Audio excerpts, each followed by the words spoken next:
అప్పుల బాధలు వెంటాడుతున్నాయా? అయితే 6 JVR వారి జాతిరత్నాలు ధరించండి. హాయ్ హలో నమస్తే, నేను మీ కట్టా కార్తీక్. సోషల్ మీడియాలో నడుస్తున్నది ఏంటంటే జగన్మోహన్ రెడ్డి గారి పర్యటనలో ఏదో మిస్ అవుతుంది అని. గతంలో జగన్మోహన్ రెడ్డి గారి పర్యటన అంటే హగ్గులు కిస్సులు గుర్తొస్తుండే.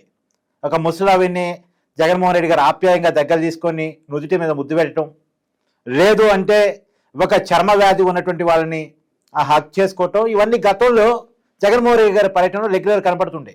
కానీ వాళ్ళే రిపీట్ అవుతున్నారని అవి ట్రోల్స్ కావటము, మొత్తానికి జగన్మోహన్ రెడ్డి గారి పర్యటనల పద్ధతి మారింది. ఇప్పుడు జగన్మోహన్ రెడ్డి గారు ఏ పర్యటనకి అయితే వెళ్తున్నారో అక్కడ ఆ పర్యటనకు సంబంధించినటువంటి కొత్త స్క్రిప్ట్లు రెడీ అవుతూ ఉన్నాయి. నిన్న పర్యటనలో మామిడికాయలు ట్రాక్టర్ నుంచి రోడ్డు మీద పారబోసి, అందులోనూ జగన్మోహన్ రెడ్డి గారు వచ్చే రూట్లోనే ఆ వెహికల్స్కి ముందు ట్రాక్టర్ ద్వారా పారబోసి, ట్రాక్టర్తో వాటిని తొక్కించేసి రైతు ఏదో ఆవేదనలో ఉన్నాడు, ఆందోళనలో ఉన్నాడు అనేటువంటి దాన్ని క్రియేట్ చేయడం కోసం చేసిన స్క్రిప్ట్ నిన్న బయటకు వచ్చింది. నిజానికి ఆ ట్రాక్టర్లు ఎవరివి, ఆ తోట ఎవరిది, ఆ రైతులు ఎవరు అనేటువంటి విషయం బయటకు వచ్చింది. ఒక రైతు అయితే ఒక ఆవేదనతో వీడియో కూడా రిలీజ్ చేశాడు. నా పంట నాకు తెలియకుండా బలవంతంగా లాక్కొని కింద పారబోసి ట్రాక్టర్తో తొక్కించారు, నా పంటకి నాకు జరిగిన నష్టానికి కారకులు జగన్మోహన్ రెడ్డి గారు, ఇప్పుడు నాకెవరు నన్ను ఆదుకుంటారు, ప్రభుత్వం నుంచి వచ్చే సబ్సిడీ కూడా రాకుండా చేశారని చెప్పేసి ఒక రైతు ఆవేదనతో మాట్లాడిన వీడియో కూడా సోషల్ మీడియాలో చాలా పెద్ద ఎత్తున వైరల్గా మారింది. ఇప్పుడు జగన్మోహన్ రెడ్డి గారు ఈ స్క్రిప్ట్ వల్ల జనం లాస్ అవుతున్నారా? సత్తెనపల్లిలో 3 చనిపోయారు, ఇక్కడ రైతులు లాస్ అయ్యారు.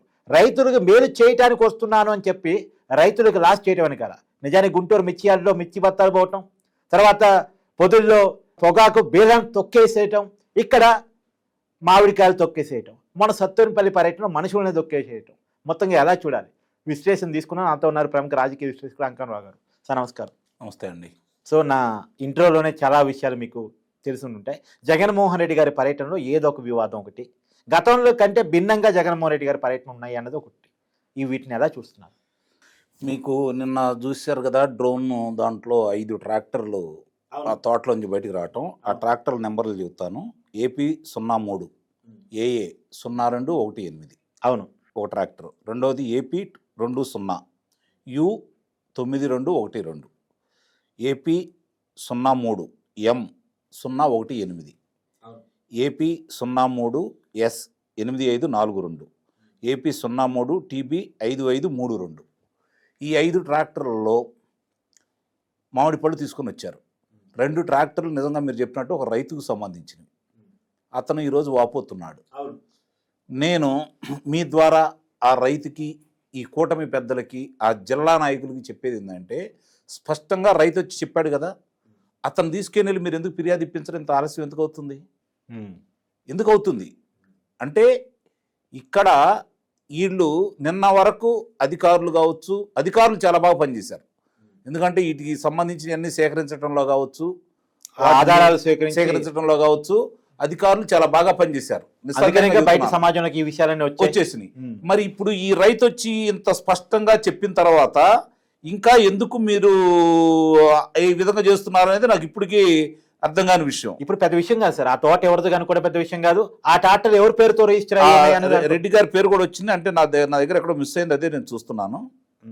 ఇప్పుడు ఆ రైతు చాలా స్పష్టంగా చెప్పాడుగా కార్తీక్ గారు, నా 2 ట్రాక్టర్లు ఈరోజు మరి నాకు ప్రభుత్వం దగ్గర నుంచి రావాల్సినటువంటి రాయితీలు రావట్లేదు, అధిక ధర ప్రభుత్వం 4 రూపాయలు చెల్లిస్తూ ఉంది కాబట్టి అవి కూడా రాకుండా వచ్చేసారు, నా పరిస్థితి ఏంటని మాట్లాడుతున్నాడు. మరి అక్కడ స్థానిక నాయకులు కావచ్చు, శాసనసభ్యులు కావచ్చు, వాళ్ళు వచ్చి ముందుగా దాన్ని గుర్తించి బాధ్యులైన వారి మీద ఫిర్యాదు చేయించాలి కదా. అవును, అదుపులో తీసుకోవాలి కదా. ఆ రైతుకు నష్టపరిహారం వాడి చేత చెల్లించాలి కదా. ముందు ఈ బాధ్యత తీసుకుంటే అధికారులకు కావచ్చు, ఆ నాయకులను కావచ్చు మనం అభినందించాలి.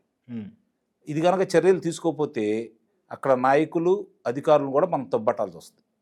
ఎందుకంటే ఒక రైతుకి అన్యాయం జరుగుతుంది కాబట్టి. ఇక్కడ సహజంగా మీరు అన్నట్టు ఆయన పర్యటనలో ఇంతకుముందు గతంలో చాలా చేశారు. నిన్న కూడా ఒక అమ్మాయిని ఎక్కించారు, చిన్నపిల్లని. ఓకే, నిన్న కూడా ఒక చిన్నపిల్లని ఎక్కించారు కదా, ఓ ముస్లాం కూడా రావడం కూడా జరిగింది. కాబట్టి ఇక్కడ గమనించుకోవాల్సిన అంశం ఏంటంటే, ఆయన నిన్న పర్యటన అధికారులు అనేవాళ్ళు చక్కగా ఎక్కడెక్కడే పర్యవేక్షణ చేస్తూ జనాన్ని కొంతమంది వదిలినా కూడా వాళ్ళు మాత్రం మూలాలు తప్పదు. వేల మంది సమీకరించుకున్నప్పుడు వదలక తప్పదు, ఎందుకంటే గందరగోళం చేసుకోలేరు కదా పర్యటన మొత్తాన్ని. నాకు ఈ ప్రభుత్వానికి మీ ద్వారా నేను ఇచ్చే సలహాలు ఏంటంటే, ఈ కూటమికి అదుపు చేస్తే పూర్తిగా అదుపు చేసేయండి, వదిలేస్తే పూర్తిగా అసలు వదిలేసేయండి. ఏం జరిగిద్దో ప్రజలే చూసుకుంటారు, ప్రజలే చూసుకుంటారు. అటు ఇటు కాకుండా ఉండొద్దు, అటు ఇటు కాకుండా ఉండొద్దు. లేనిపోయిన ఇవన్నీ ఓకే. అక్కడ మరి అధికారులకు ఇబ్బంది, మీకు ఇబ్బంది, మీలాంటి పాత్రికేయులకు ఇబ్బంది. పాపం ఆయన కొట్టారు ఆంధ్రజ్యోతి విలేకరుల్ని. కొట్టారుగా.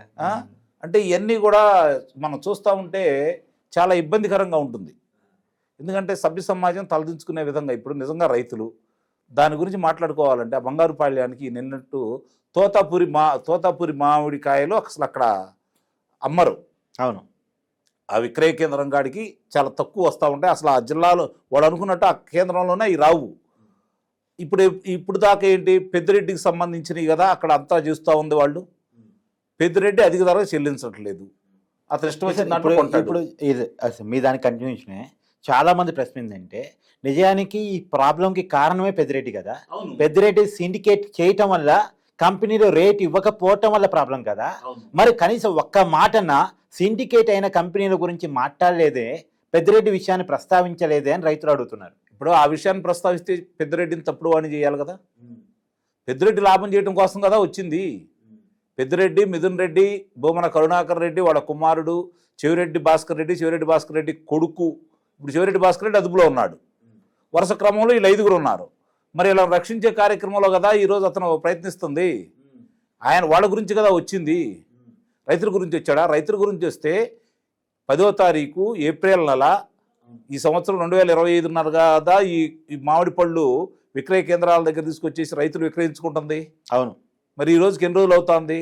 ఇప్పటి వరకు ప్రభుత్వం గత సంవత్సరం చూసుకుంటా ఉంటే 2,50,000 టన్నుల మెట్రిక్ టన్నులు మాత్రమే దిగుబడి వచ్చింది. మరి ఈ సంవత్సరం 5,50,000 మెట్రిక్ టన్నుల దిగుబడి వచ్చింది కదా. ఇప్పటికే 3,75,000 మెట్రిక్ టన్నులు కొనడం కూడా జరిగింది కదా. పక్క రాష్ట్రం కంటే అదనంగా ఇక్కడ ఇస్తున్నారు కదా. అది స్వయంగా పక్క రాష్ట్ర ముఖ్యమంత్రి మా రైతులు కూడా మీ దగ్గరకు వస్తారు, కొద్దిగా కొనుగోలు సహకరించండి అని చెప్పి లెటర్ రాశాడు. సహకరించండి అని చెప్పని ఆయన లేఖ కూడా పంపించాడు కదా. ఇంత స్పష్టంగా కనపడతా ఉంటే అబద్ధాలు పచ్చిగా చెబుతూ అక్కడ 16 రూపాయలు ఇస్తున్నారు, ఇక్కడ 12 రూపాయలు ఇస్తున్నారు. తమిళనాడు 2.5, 3 రూపాయలు కొంటున్నారు. కర్ణాటకలో పక్కనటువంటి కర్ణాటకలో 3 రూపాయలు 3.5 కంటే కొనట్లేదు. ఇక్కడికి వచ్చేసి ఈ విధంగా అబద్ధాలు చెప్పడం అనేది చాలా దారుణమైన విషయం. నిన్న చూసుకుంటా ఉంటే అతను బల ప్రదర్శన గతంలో లాగా పెద్ద బల ప్రదర్శన అయితే నేనైతే భావించట్లా. అంటే రైతులకు కూడా ఒక నిర్ణయానికి వచ్చారనేది చూశారు. నిన్న ఆ సమూహాన్ని ఒకసారి చూసుకుంటా ఉంటే మనం ఆ సమూహం ఇంత ముందులాగా వెళ్ళి ఎగబడి ఆ వాహనం కింద పడాలని ఎవరి కోరిక కనపట్ల, భయపడిపోయారు చాలామంది. చాలామంది కూడా భయపడిపోయారు. ఎవరికైనా ప్రాణం ఇంపార్టెంట్ కదా. అదే ఆ అధికారులు కూడా సమర్థవంతంగా పనిచేశారని అయితే నేనైతే భావిస్తున్నా, నిస్సందేహంగా. అందుట్లో ఎలాంటి సందేహం కూడా ఏం లేదు. పదే నా ఉద్దేశం ప్రకారం అతను మీరు 2 విషయాలు దృష్టిలో పెట్టుకోండి. ఇక్కడే కాకుండా అంటే ఇప్పుడు ఈ మద్యం కుంభకోణానికి సంబంధించి విషయాలన్నీ బయటకు వస్తున్నాయి కాబట్టి, తదుపరి మిథున్ రెడ్డి ఉన్నాడు కాబట్టి, తదుపరి చెవిరెడ్డి మోహిత్ రెడ్డి ఉన్నాడు కాబట్టి, అలాగే తిరుపతి దేవస్థానానికి సంబంధించి కరుణాకర్ రెడ్డి ఉన్నాడు కాబట్టి, ఆ ఉడాకి సంబంధించిన దాంట్లో కూడా కరుణాకర్ రెడ్డి కుమారుడు ఉన్నాడు కాబట్టి, తొడాకు సంబంధించి కరుణాకర్ రెడ్డి కుమారుడు ఉన్నాడు కాబట్టి ఈ విషయాలన్నీ ఒక్కొక్కటి బయటకు వస్తున్నాయి. మద్యం కుంభకోణంలో మిథున్ రెడ్డిని అదుపులో తీసుకుంటే తదుపరి జగన్మోహన్ రెడ్డే కాబట్టి వీటి నుంచి తప్పించుకునే మార్గాల్లో ఇవన్నీ చేస్తారని అన్నాడు. అట్లానే నిన్న జరిగినటువంటి నెల్లూరు సంఘటన కూడా అని చెప్పి నేను నిస్సందేహంగా చెప్పగలను. ఎందుకంటే ఇప్పుడు దాని మీద చర్చించుకుంటున్నారు కాబట్టి దీని మీద చర్చ తగ్గింది కదా. అతనికి కావాల్సింది కూడా అదే, అంటే ఇష్యూని సైడ్ ట్రాక్ చేయడం. అంతే కదా. రైతుల మీద నిజంగా ప్రేమ ఉంటే అతనికి ఎప్పుడూ లేదు, ఇవాళ కొత్త ఏమీ కాదు. సరే పోనీ అక్కడికి వెళ్ళాడు. గతంలో పవన్ కళ్యాణ్ గారు మీకు గుర్తుందో లేదో, కౌలు రైతులకు ఆపద వస్తే ప్రభుత్వం స్పందించకపోతే సొంతంగా తను ఇచ్చాడు. ₹1,00,000 కాడికి ఇచ్చాడు. ఎస్, నిన్న అక్కడికి వెళ్ళినప్పుడు జగన్మోహన్ రెడ్డి గారు ₹1 సహాయం చేశారా అనేటువంటి ప్రశ్న కూడా లేవనుతుంది. అంటే ఇప్పుడు జనం అందరూ కూడా ఆయన గురించి తెలుసు, జేబులో వేసుకోవటం కానీ బయటికి తీయడం తెలియదు అని. ఆయనకి పదవి అలాగే డబ్బుల మీద ఉన్నటువంటి అపేక్ష మిగిలినవన్నీ కూడా కొట్టుకుపోతాయి. కాబట్టి అతని దగ్గర నుంచి ఆశించడం అనేది పిచ్చితనమే అవుతుంది. ఎప్పుడైనా ఎక్కడైనా ఏ విధంగా అయినా సరే వాళ్ళ నాయకుల చేతో లేకపోతే స్థానిక శాసనసభ్యుల చేతో లేదా ఆయన ఇంతకుముందు ఆయన ద్వారా లబ్ధి పొందిన వాళ్ళ చేతో తప్ప ఆయన ఇంట్లో పడ్డ ₹1 కూడా బయటికి తీసుకొచ్చే పరిస్థితి అయితే ఉండదు. అది ప్రపంచం అందరికీ తెలుసు. అలాంటి ఆశలు మనం పెట్టుకుంటే మనకంటే పిచ్చోళ్ళు ఇంకెవరైతే ఉండరు. నిజంగా రైతులకు కూడా తెలుసు. అది ఇవాళైతే కొత్త కాదు కదా. మొత్తంగా జగన్మోహన్ రెడ్డి గారి పర్యటన గురించి అది ఇట్టా పట్టా ఏం చెప్తారు? అది ఇట్టా ఫట్టా అంటానికి మన కళ్ళ ముందు ఇన్ని కనపడుతున్న తర్వాత కూడా దాని గురించి ఇంకా చర్చ ఏముంది? అంటే మీ అభిప్రాయం నుంచి సమాజానికి సందేశం ఏంటి? సమాజానికి సందేశం ఏంది? ప్రజలు అర్థం చేసుకున్నారు, ఎగబడలేదు. మొట్టమొదటిది. అక్కడికి వచ్చిన వాళ్ళు రైతులు లేరు, వాస్తవం కళ్ళ ముందు కనపడుతుంది. రైతులతోటి కనుక సమీక్ష ఏర్పాటు చేసి ఎవరైతే మిగిలినటువంటి ఇంకా ఈ మామిడికాయలు ఎవరి దగ్గర అయితే ఉన్నాయో వాళ్ళందరిని కానీ పిలిపించుకొని ఏ విధంగా ఉంది, ఎందుకు మీరు ఇబ్బందులు పడుతున్నారు, మీకు ఎందుకు ధర రాలేదు, పక్క రాష్ట్రాల్లో ఏ విధంగా అమ్ముతున్నారు, నేను ఉండాను ఇక్కడ, కాకపోతే కేంద్రం దగ్గరికి వెళ్ళి మాట్లాడతాను, పదండి మన అందరి దగ్గర కలెక్టర్ దగ్గరికి వెళ్ళి మాట్లాడదాం, వ్యవసాయ శాఖ మంత్రి దగ్గరికి మాట్లాడదాం, లేకపోతే గవర్నర్ గారితో మాట్లాడదాం, ముఖ్యమంత్రి గారితో మాట్లాడదాం, మీద కోసం నేను పోరాడుతున్నాను కనుక అన్నట్టయితే అతను వెళ్ళిన ప్రదర్శనకి ఫలప్రదం చేకూర్చేది.